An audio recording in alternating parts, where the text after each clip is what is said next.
So hello guys, this is Joyce Ringa. Welcome to again. As I promised, I'll be sharing at least one scholarship application per week. So I encourage you to actually reach out to your relatives, your friends, people who may be benefiting from the content I'm sharing. Don't forget to tell them to subscribe, and also for you, subscribe every time I post something so that you're able to follow it through. So today we are looking at the University of Cape Town scholarship. It's a Mastercard Foundation scholarship. So we'll go right in. From the link shared in the description box, just click the link and it will take you here. So it's a Mastercard Foundation scholarship program. It's being held offered in South Africa. So let's go right into the scholarship. The call for application is already out, and the deadline is scheduled for October 13th. So you get to read about the scholarship, a little about the scholarship, and you can, from this you can be able to see that it is targeting young people who are experience economic and social barriers, in that they are not able to pursue their higher education, as well as they have economic barriers as well. It has more emphasis on young women, refugees, and displaced persons. Forcibly displaced youths, and people who are living with disabilities are also encouraged to apply for it. The scholarship is for academic year 2024. So you're expected to have already applied for admission to the University of Cape Town. As we go further, you'll be able to see what it covers and what it does not cover. So if you prefer, I have also, this particular scholarship can be applied via email or filling an online form. I'll also leave the online form description on the description box. You can also send an email to them. Fine. Now we go to what it is. What is the scholarship sponsoring? As you can see, the scholarship has it's restricted to certain fields of study.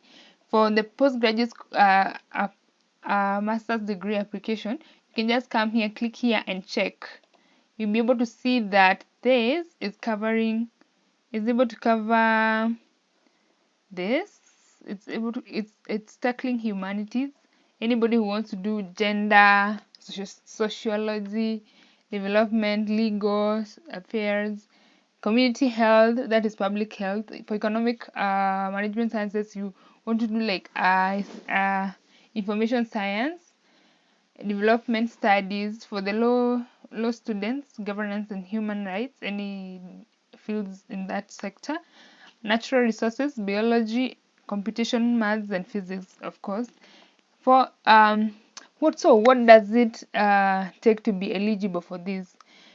You must be below 30 years old, and for this particular application, you must be seeking a master's degree. What does this mean at the end of the day? It means at the end of the day, you must meet the minimum qualifications for the particular course that you're applying for. The minimum admission requirements for the particular courses are found in the link from here. You can see, if you visit the University of Cape Town admission program processes, you'll be able to find out what exactly are the admission requirements for the particular course that you are interested in. You must be ready to begin your first year of the scholarship in 2024. That means by January 2024 you should be beginning your studies and everything. That means that by now you have already applied for a university degree in the University of Cape Town and have gotten accepted.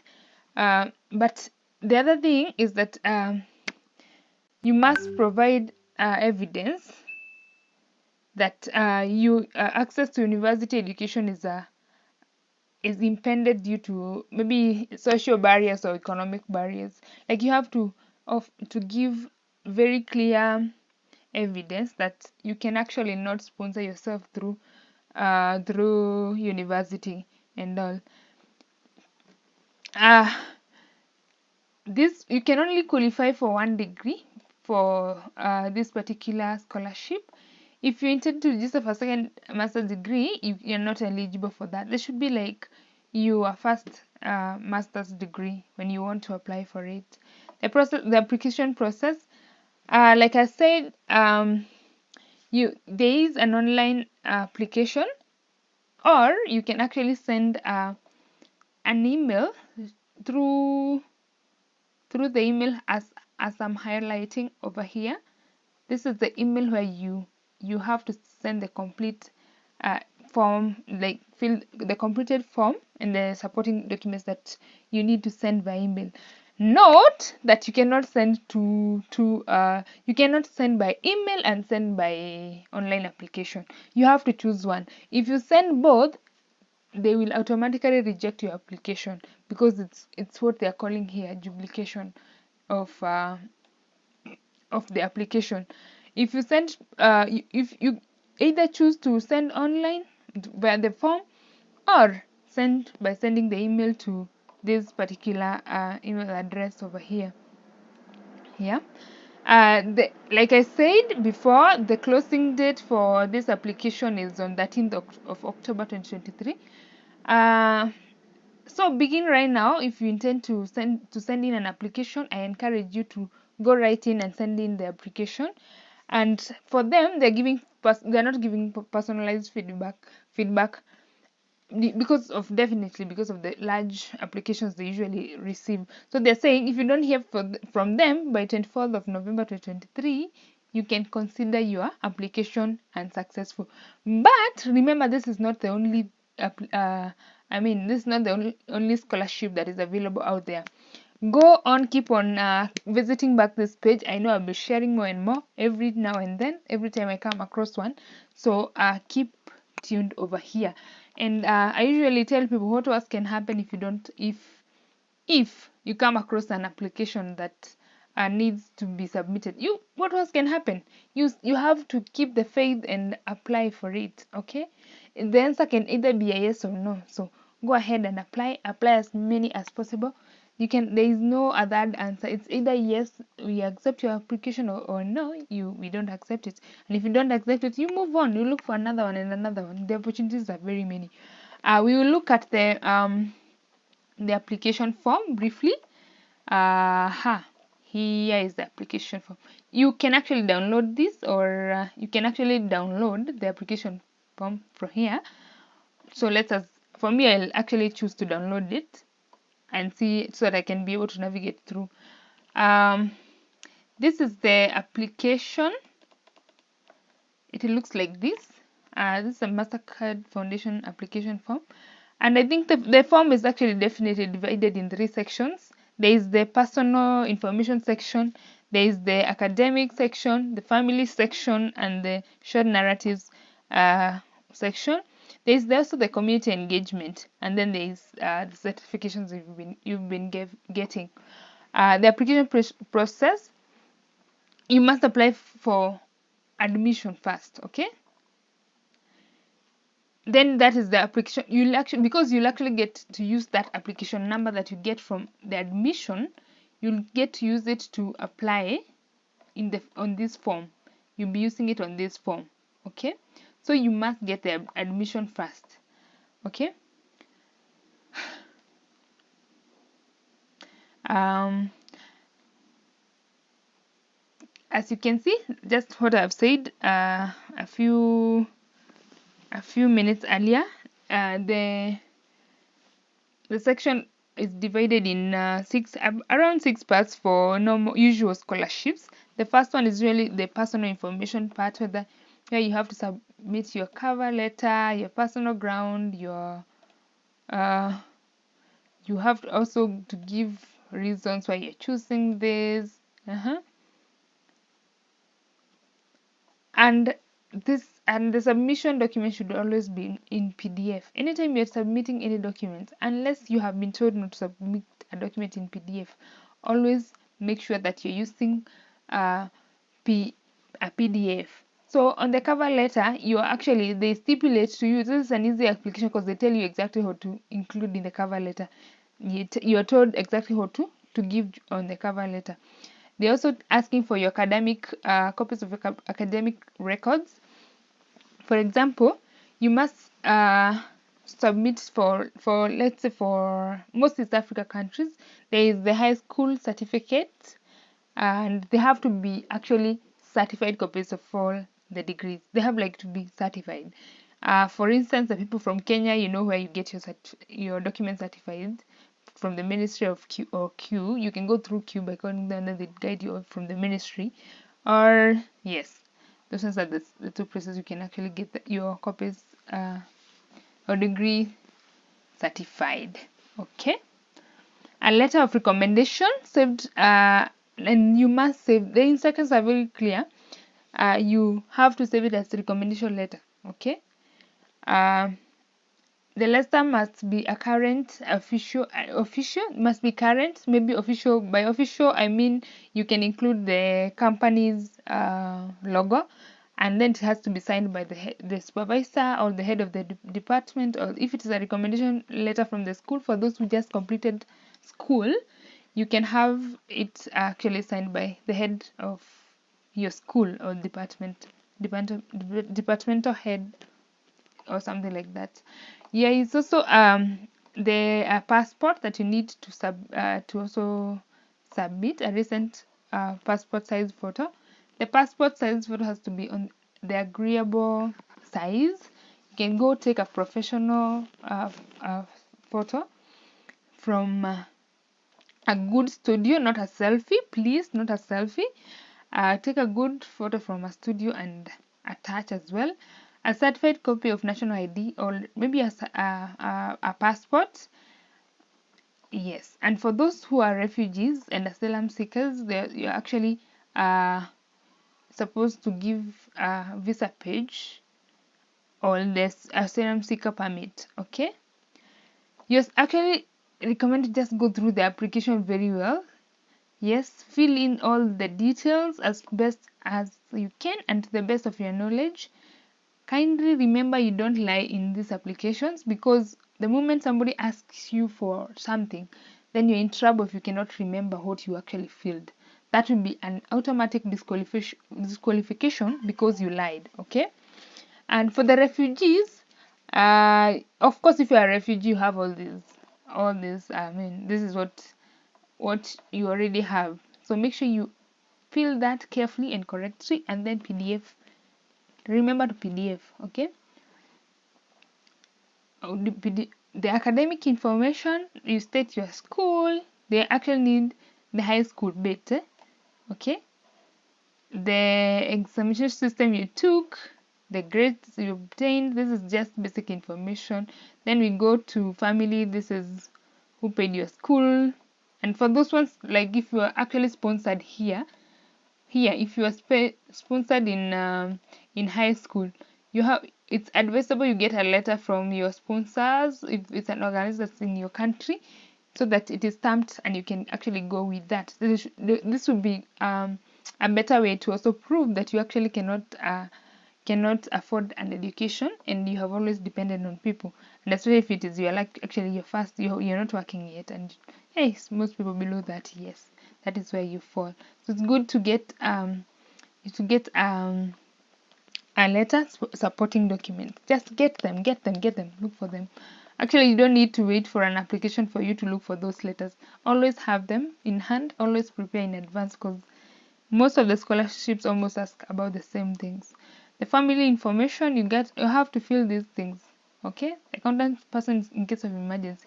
Please don't fill foreigners here. They might end up calling one of your guardians only to find out it's not even your guardian. Aha. This one, leadership experience. This one, I want to tell you people that leadership experience doesn't mean being a prefect. It does not mean being a community leader. I mean a community women rep or MCA. This simply means the roles that you have played. And I'll give you a very brief case scenario. Say you led people in a group of people in planting trees, or even your family members. You like maybe took them through a project of planting trees, and you planted trees around your compound, and then you encourage maybe somebody to do the same. You have been chosen in a church as a as a person who is a treasurer. That's a leadership position. You don't need it. You need to like have to be a captain of the school for you to consider yourself that you are in a leadership position, or to be a leader, a student leader in university, for you to say you've played leadership roles. Leadership can be defined to the smallest responsibility. There are those of us who are applying for scholarships, and they are actually from single families, and they have had to play the role of house manager for the rest of their children since they were kids, or maybe when the parent was working, or for those who don't even have parents, they had to like take that position and take charge of the whole house, manage the rest of the siblings. That is also leadership. Leadership does not mean that you have a huge a huge MCA seat, a huge following of people. Leadership is all those small things. What you're doing to change the community around you, to change the narrative, the responsibilities that you're taking of the society around you, for you as an individual and for the people around you.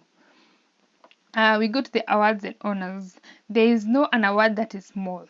Okay, awards can range from being awarded in your church, by your area chief, participating in any leadership or community activities. Anything is an award. Anything that you're given to as a thank you, or to show that you have actually done this. For here, I also recommend people to keep applying for such engaging in community projects and getting awards as you wait for to apply for your a scholarship or a sponsorship. They come hand in handy, because you're not just sitting waiting for the you're not just sitting somewhere waiting for a job to happen. You're out there, you're moving mountains, you're one of the movers and shakers, and you're out there doing amazing stuff. Go for them as you wait for employment, or to gain your next experience, or to gain your next to get your next scholarship. Be ready with these things, so that because anytime you're being asked for them, PDF them, get them ready. You can always share them as you go. Okay, the other part is the future career growth. What do you want to achieve eventually? You will apply for a scholarship, we give you a scholarship. What then? What next? And I think this is a very basic question, even in life, of all the decisions you usually make in your life. Ask yourself, and then, okay? So the scholarship is particularly asking you, and then, after you get the scholarship, what is the change that will happen in your life? What will be the new something that will actually change in your life and in that of the community?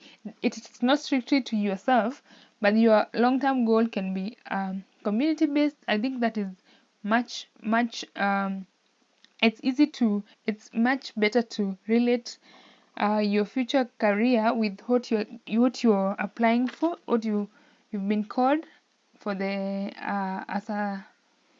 as a course, then relate with yourself and the community at large. What change or what goal does this program bring to you at the long run? And I think that's a very, very good way, and a good way of looking at a scholarship. The other part that it tests on, it's on community engagement. Basically, all the scholarships that I've come across so far, they'll ask you for your community engagement. What is the role that you're playing in your community? What difference are you making in your community, in yourself and the people around you? And I ask people, you don't need to have a lot of money for you to run a community engagement program. Sometimes a community engagement program is as simple as going to a Sunday school and teaching people how to pray. Okay, I mean, teaching the children how to pray. Sometimes a community engagement is something from as small as, you don't need to have money for you to make a difference. And if maybe you got a scholarship earlier, then ask yourself, are you sharing that particular scholarship opportunity with other children? Are you raising awareness about that scholarship? That is actually one of the community engagements that you could be making, that I am here, I'm making a difference in the education sector by encouraging other children to go through this program, to work hard and go through this program, by actually trying to teach children about social skills in my community. You can even like just get one book from the library, go and share with the children, read for them. That is community engagement. So keep those things in mind, do them, and document them in your socials, document them in your profiles and your CV. The same section, you're actually supposed to describe your aspirations, social change, and how you want to contribute it through your participation in this Mastercard Scholarship Foundation. Then there's this other part where you actually swear and say this, whatever you have. I Joyce Waringa hereby certify all information. Then you have to sign and the dates. I think that's it. Then you have to submit only one application. Please don't forget this. I don't want your applications to be cancelled and disqualified very early before even going through the scrutiny. Kindly submit one application, one only. And remember, scan all your documents in PDF. I always tell you this, and I'll never forget to tell you this. PDF them and then name them the right way. Okay? Use like according to the instruction. For example, cover letter. Just say cover letter, then initial, then surname. Cover letter. You see the way it is spelled very well. Okay? Initial, surname, cover letter. You see? Very well labeled. So somebody does not have to go through so much trouble to just realize what this is. If application form, okay? Cover letter, name them very well, very clearly, and then submit them. You see? They have actually even said do not convert the application form to Word. Okay? Print as it is, okay, and then scan it back. Okay, the subject, you have also been given very clear instructions here. The subject email should be initial and surname, the UWC student number. Remember, I told you have to apply for as a course in the university.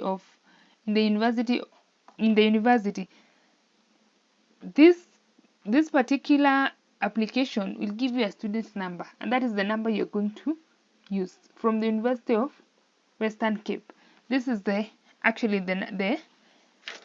number that you're going to actually put your surname. Like for me, Joyce Waringa, so I'll write JW, surname is Waringa, JW Waringa, and then I say maybe whatever US stroke whatever 2023.